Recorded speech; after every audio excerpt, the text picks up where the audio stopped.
What is the biggest challenge your charity faces when trying to create a lasting impact in the community, specifically a health focused charity? Have you ever wondered how much control you have over your health and whether small changes could make a big difference? What if the approaches to some of these challenges were simpler than we think? Stick around as we explore how a holistic approach can transform the way we approach health, well being, and charity work. I am Gamden, founder of Evolve Catalyst and charity mentor. We help small charities increase fundraising, improve their digital presence, and simplify operations. Our focus is on giving you the tools and strategies you need to grow sustainably, engage more supporters, and have a positive impact without the common obstacles that often hold charities back. Today, we are joined by Zakariya Frank, COO of beatcancer.org, a 40-year-old nonprofit organization dedicated to educating people on holistic approaches to prevent or beat cancer.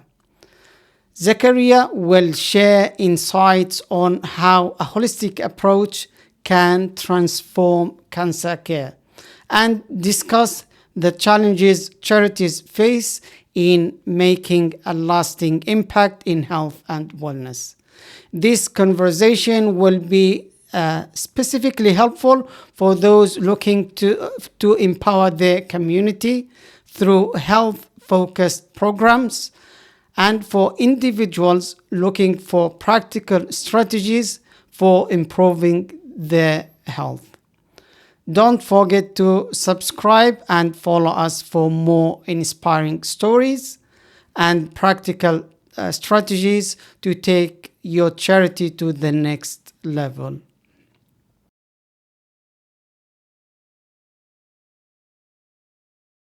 Zakariya, welcome to the Charity Leaders Catalyst Show. We're excited to have you with us today. Thank you very much for the welcoming. I'm excited to be here. Brilliant. It's our pleasure to have you today. I believe that beatcancer.org has been educating and supporting people for over 40 years with a holistic approach to cancer prevention and recovery. You have also trained and certified hundreds of holistic cancer coaches worldwide. My question is, what is the core mission of beatcancer.org and how has it evolved over the years? That's a fantastic question. And so, to put it simply, our mission is to get the information out there, the plentiful information that exists on how to prevent but also to heal cancer to the people that need it. We are an educational organization. We're not here to do research. We're not here to, raise awareness. We are here to get the information to the end user and actually make an impact in that way. And, that's been the mission the entire time. It's evolved, of course, as has the world in the 48 years that we've been around. I mean, we're older than the internet, right? So even our name has evolved. Our official name is the Center for Advancement in Cancer Education. But because that's a lot to say and that's a very long URL, we've also shortened our name and we also do business as beatcancer.org. So that alone kind of demonstrates one of the ways that we've evolved. We came into the digital age. Back when we got started, our founder, Susan Silberstein, she was giving presentations in person. She was talking to people live, and that was like the only way to hear from her. That was the only way to get her her information based on her experience in the field working with patients, but also her plentiful research that she'd accrued. And of course, beyond that, she did write physical books and distributed those as well. But in the digital era, we can take advantage of all of the expedient ways of distributing information that are available on the internet. So now instead of someone having to fly out if they're not local to Susan, and well, she did do traveling presentations as well, but instead of having to find her, track her down, and attend a presentation live, you can take her course online. Instead of having to buy a physical book, you can get an ebook. We can get information out via Zoom, via our blogs. And that's probably the biggest way that it's evolved. It's just the how. In the digital era, we can be faster, more efficient. We can impact more people at the same time. But, the mission has never really evolved. It's always been the same itself at its core. Brilliant. Very interesting. Even from the name itself, be it cancer, which like action-oriented name, so it's not just about dealing with symptoms.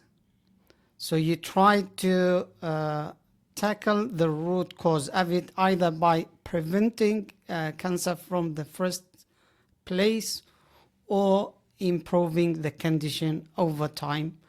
That is a very interesting point.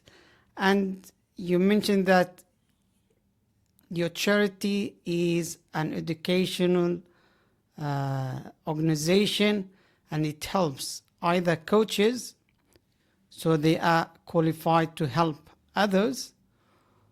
But I couldn't catch, do you help individuals? Oh, absolutely. We help everybody and anybody any way we can. So we really connect with anybody. So we have one of our flagship programs is that for individuals, we offer free counseling. If someone is facing a cancer diagnosis, they're just interested in preventative information, or if they're interested in prevention of a recurrence or supporting the body after a diagnosis is handled, whichever way it's handled. Our in-house counselor, who's a naturopathic doctor of several decades experience herself, will work with them for absolutely free. And that's one of our flagship programs that we've always run and will always keep going. But beyond that, our course, our holistic cancer coach certification program, that is designed for individuals as well. People take that often to empower themselves and coach themselves through a cancer experience. But beyond that, some of the other cohorts that we serve are family members, because sometimes a patient doesn't really have it in them to learn a new field of knowledge, right? It's of course very devastating on the body at times. Someone might be very low energy, have brain fog, etc. So family members come to us and can use all of our outlets. Caregivers, professional caregivers, nurses, medical professionals in the conventional sense, or existing holistic healing practitioners. All of these people can come to us, fill in their gaps, or get their first introduction, or really refine and fine-tune their knowledge on holistic cancer healing. And we're designed to connect all of these people with each other in order to maximize the learning from everyone's backgrounds and experiences. So, short answer, we serve everybody. Brilliant. Very interesting. Thank you for sharing that. One way people can get your help is through getting the first consultation session, so they can you help them to define or identify what is the next step would be. That is very important. Before you continue watching this episode, I want to invite you to book a discovery call. If you are a charity facing challenges and looking for expert support to improve your digital presence and maximize your impact, we are happy to help. Visit evolvecatalyst.org to schedule your call today and take the first step towards achieving sustainable growth and financial stability. Now, let's get back to the episode. I want to move to another point to discuss today with you. You know that running a non-profit comes with financial, regulatory, and operational challenges. As a health charity in the USA, you have you have had to navigate these challenges while sustaining impact. What are the biggest challenges beatcancer.org faces, and how do you overcome them? Yeah, well, there's always challenges, of course, and they come at in different ways. So, as a holistic health entity, be it nonprofit or not, there's always, of course, vast interest in the conventional medical side of things that don't take too kindly to the holistic health side of things. So, we can go as deep as you'd like into that, but we face censorship. We get videos taken down on YouTube for being alleged misinformation, even if they're quoting peer-reviewed studies and stuff, and that's a whole rabbit hole of itself to get into. So being in a holistic health world, that comes with a bit of an uphill battle, be it. But that's one side of things. But then too, of course, like you said, and so how we navigate that, of course, is be very careful about what we say, right? We don't cure anybody. We don't treat anybody. We never saved anyone's lives. We can't say that. Another person might come and say that about us, but we don't say that. We don't claim to. We're just an educational institution. We're just here to point people towards information and resources, and then people as sovereign beings can do what they want as they wish. Of course, always consulting with an appropriate medical professional when appropriate. So, that's where we tiptoe the line, and of course, we don't use any of the words that are claimed by the medical institution, like cure. People get a lot of trouble for saying cure or even saying save lives. It's a very precarious thing to navigate, but, it's doable. And then obviously on the financial side, right? Any organization faces financial difficulties. Being a charity, there hasn't been a ton of money over the years that has accrued in a giant bank account that we can use to do things. We've always been a very small in staff organization, so there hasn't been a ton of manpower advancing our cause, which is changing now. In the last year and a half or so, I joined the organization, and I've found a group of wonderful individuals that have all come on one by one, all essentially volunteers at first, or even still, because there hasn't been money to pay them, but they believe in the mission, they believe in the team, and they were willing to dedicate their work in the sense that they believed in, it could be one day something that can financially reward them in terms of like a stable position job. But other than that, I guess finding people, finding help, and that's been one of the challenges. Brilliant. Very interesting information, and thank you for sharing these challenges.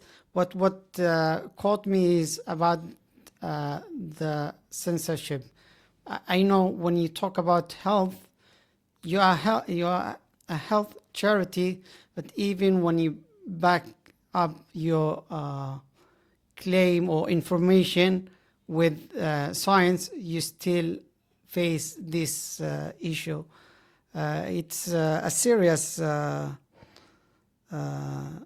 challenge, but you have to keep trying and never give up because of censorship. Thank you for sharing that. That's the game, man. That's just how it goes, right? It's it kind of makes it fun, right? It kind of gives a little you have to do a little dance when you're getting stuff out there. We've been on YouTube since YouTube has started, and we'll occasionally get videos taken down that are from 10 years ago because suddenly they're misinformation, right? It's it's a funny thing. Brilliant. Now let's talk about cancer and its causes. Many people misunderstand cancer's root causes.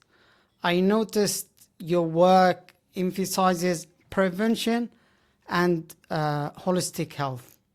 So, from your experience, what are the biggest contributing factors to cancer?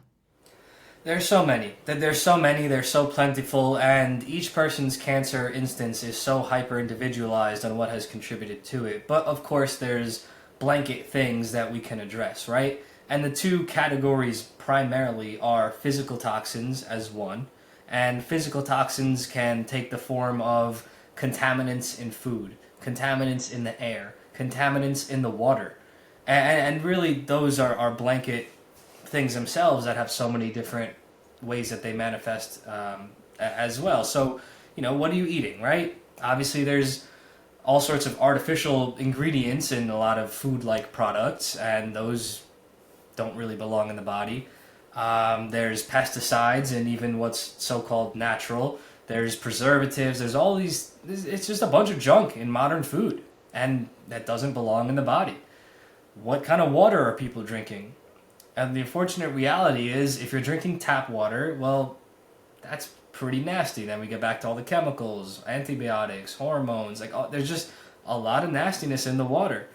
Even if you're grabbing water from your fridge or something, or using a little Brita filter pitcher, reality is that you're actually still not drinking clean water, because those filters are very, very basic and they really don't do much of anything. And so, how many people are actually curating their life with clean drinking water, even in this modern, first world country?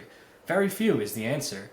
And if our bodies are X% water, they say, the majority water, wouldn't it make sense to have quality water if we want a quality life? So that's another thing. People are introducing contaminants in their body that way. But on a further basis, what are people bathing in? What are people showering in? Again, if you're just turning on the tap and getting that municipal water absorbing into your skin, which is our largest and a very porous organ, what are you introducing into your body that way? Air. How many people address the air quality in their home? There's a lot of crap floating around the air. And a lot of people introduce garbage into their own air. We've been led to use these chemicals in every aspect of our lives, and people are, quote, freshening their own air with petroleum-based candles, putting paraffin, wax, fumes into the air with these synthetic fragrances.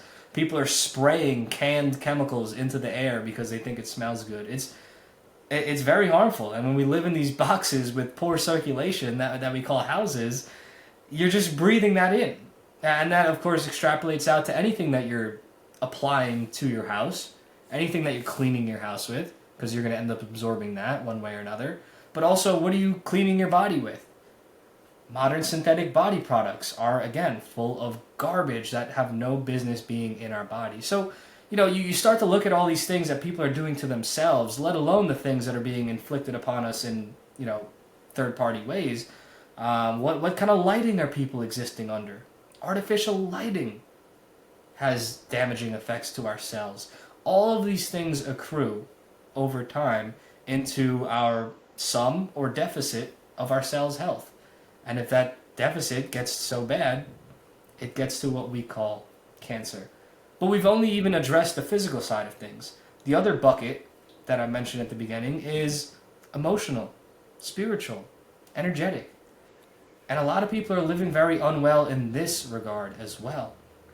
A lot of people have traumas, negative emotions, poor relationships, stress, anxiety, etc., etc. And that energy is very, very strong. It's a very, very strong charge. And we know that energy cannot be destroyed. It can only be transformed, moved around, etc. And our bodies have these wonderful mechanisms of protecting us when we're subjected to such negative charges and we can't deal with them and purge them out healthily. Our body will tuck them away so we don't have to deal with them right now. But it can only do that for so long until those tucked away emotions, those tucked away negative energy charges affect our cells in a very negative way. And that gets to what we call cancer in certain instances. But yeah, I mean, there's no one thing that's doing it. Obviously, there's some big offenders. People are injecting themselves with all sorts of craziness. People are doing all these nuts things.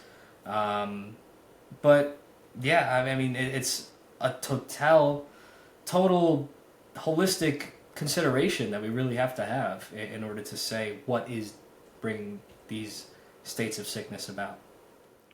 Very interesting information. Thank you for sharing that. I don't want to say the second one is a surprise, but it's going to be a surprise for many people. Emotional factors. This number, the second contributor or contributors. The first one is physical toxins. People know about it. They know about some, but they don't know about many. When you were talking about physical toxins, and you went very broad, which may sound like we lost control of everything.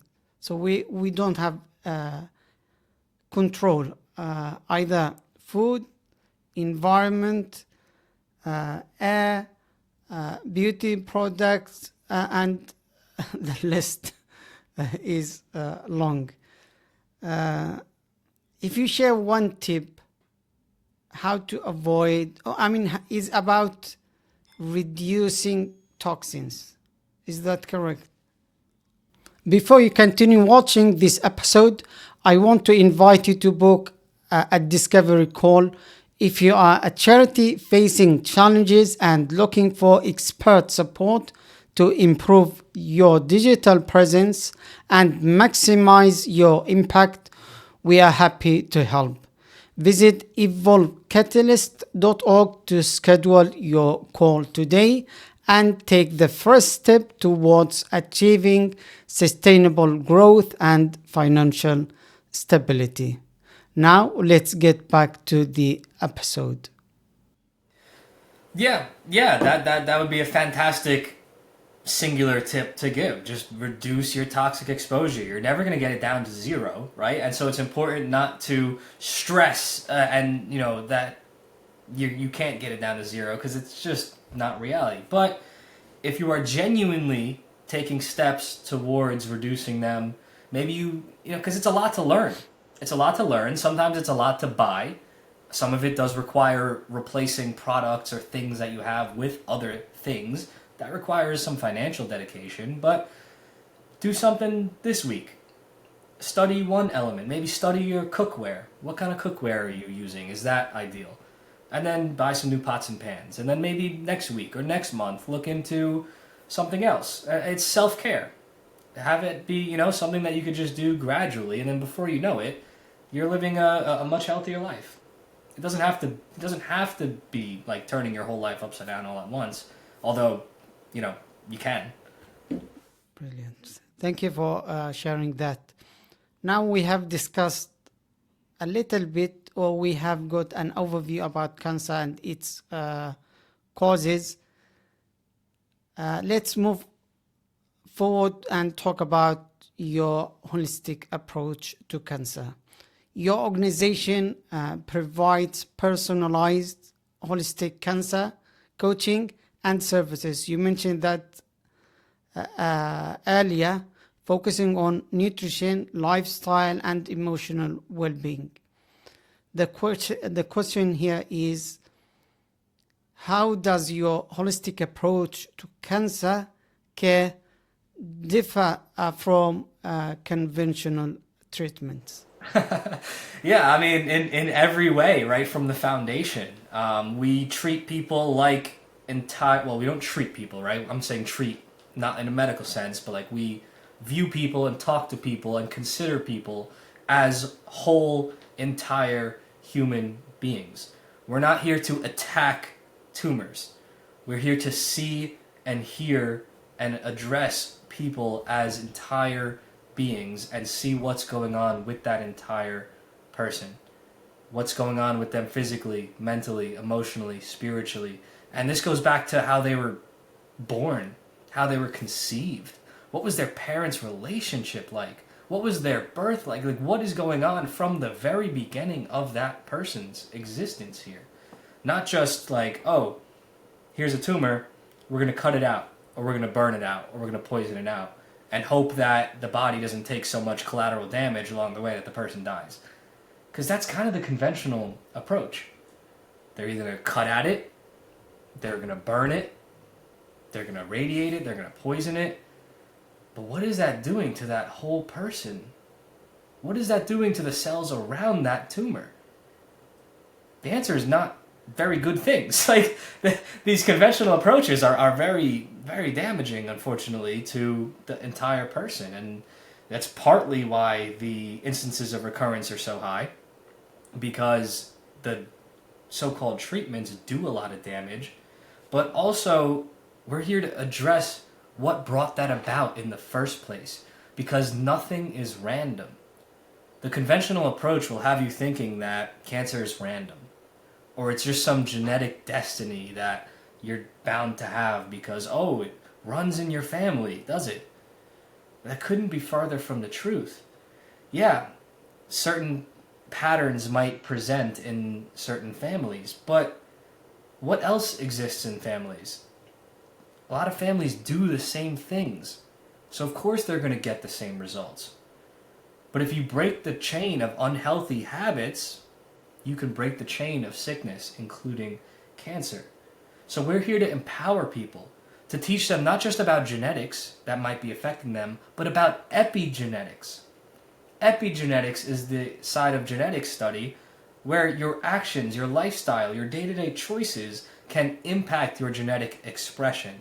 That's the exciting part, because that's the empowering part. That's what really matters. Yes, you may have been passed down some damaged DNA to certain regards, and a lot of people are several generations down being having damaged DNA passed down.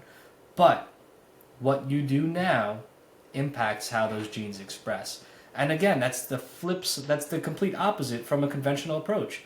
They say, genetics, oops, oh well, oops, it's random.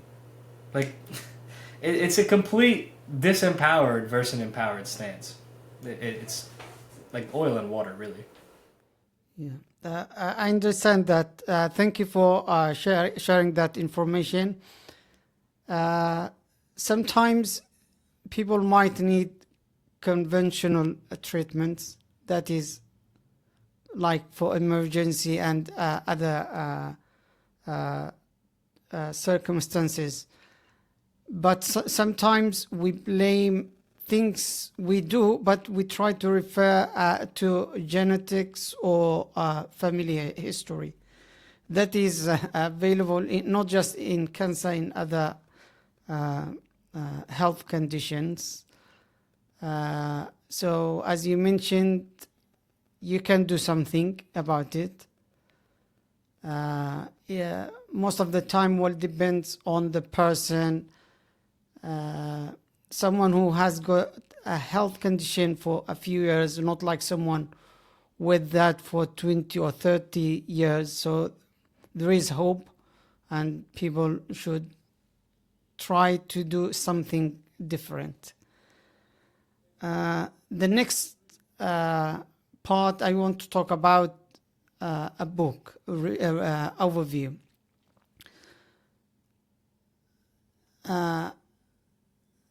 I checked your website and I find that you have got a lot of book, which is a way to support people and empower them.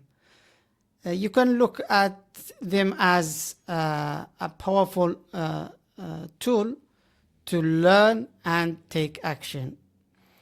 So if you want to give us an overview of just one book and share the top 3 takeaways. Yeah, so frankly, I'm not the author of any of our books. The books were mostly authored by our founder, Susan Silberstein, and they're all so wonderful, right? And so one of our best sellers is Kitchen Chemotherapy. And it's a very fascinating title, right? Kitchen Chemotherapy. What does that mean? It's a bit cheeky. But essentially that goes into the importance of what we eat and how we eat it and the impact that could have on our, on our health and in a cancer diagnosis, the impact that could have when we change what we eat, how that can change what's going on in our cells. And so, frankly, it's been quite some time since I've read any of our books. So I wouldn't, they all all the information meshes in my head, and I don't really remember the exact takeaways from the exact ones. But yeah, that's a good one, and that feeds right into our other series of Hungry for Health and Hungrier for Health, which are kind of cookbook style, and those have recipes right in them. So essentially, that's great takeaways are some great recipes of foods that you can eat that are not going to feed your cancer at the very least. Brilliant. It's like saying your health journey with cancer starts in the kitchen. Yeah, exactly. What we put in is what we're going to get out of our body. Just like you wouldn't put, I don't know, milk in your car's gasoline tank and expect it to run right. We can't put incompatible fuel in our bodies and expect it to run right. And our bodies are very strong. They're very resilient. They will put up with a lot of misuse and abuse in the forms of incompatible fuels. They'll deal with it for a while. But they can only do so much for so long. So yeah, it's very essential to put correct fuel in our bodies. Brilliant. Thank you for sharing that. Before we wrap up this episode, do you have a final message you would like to share with our audience? Yeah, a final message, I'd say get empowered. Get empowered, but that also involves taking responsibility, right? Responsibility and empowerment are two sides of the same coin. If we accept that we're responsible for our outcomes, that's a scary thing, especially if we're getting not so great outcomes right now. But if we can accept that we have played a part in getting to where we are right now, we also accept that we have the power to get ourselves out of that unsavory situation. And that's applicable to cancer, that's applicable to another ailment, that's applicable to other life circumstances. I think it's a very important thing to really sit with and really contemplate on, that we are responsible for what we experience in life. Not anyone else, not our parents, not society, not any other company. Nobody's done anything to us that we haven't allowed and that we haven't participated in. Very scary thought, but on the other side of that is, well, what can I do to see a better tomorrow? So, brilliant. Thank you for sharing your great message. The key point here is get empowered, and you do this through education and taking actions. How can people find you or your team, and where can people find you or learn more about your organization and the work you do? absolutely. So beatcancer.org is our website, plain and simple. And from there, you can find your way to the various programs that we have, whether you're looking to receive counseling, whether you're looking to hire a coach, whether you're looking for a book, or if you'd like to join our weekly calls. Our weekly calls are fantastic. Every Thursday at 7 p.m. Eastern Standard Time, we invite anybody and everybody to come join us for a chat about all things holistic health and healing. We can answer questions, and it's just a great way to connect. Being lonely is very damaging to our health, and a lot of people find themselves wanting to explore holistic health and wellness topics, but they don't really have anyone to do it with. So this is a way that everyone can come out and just connect with others of a like mind and really just learn a thing or two and have some fun. Of course, if anyone would like to become a holistic cancer coach themselves, whether you're looking to coach yourself, your family member, your existing clients or patients, or you really want to start a ground up business as a holistic cancer coach, this program is designed for you. Proceeds from the course are part of how we fund the rest of the organization and part of how we fund the patients receiving the free counseling that they do. And it's all available at beatcancer.org. If you like me personally and like the way I speak and the things I talk about, all sorts of holistic health and wellness topics, you can find me at zakariyafrank.com or zakfrank.com. I host a podcast of my own where I talk about physical health, mental health, emotional, spirituality, relationships, all sorts of cool stuff. Brilliant. Thank you for sharing your contact information. That brings us to the end of this episode. A big thank you to our amazing guest, Zakariya, for sharing your experience and insights, and to all of you, our dedicated viewers and listeners, for turning in.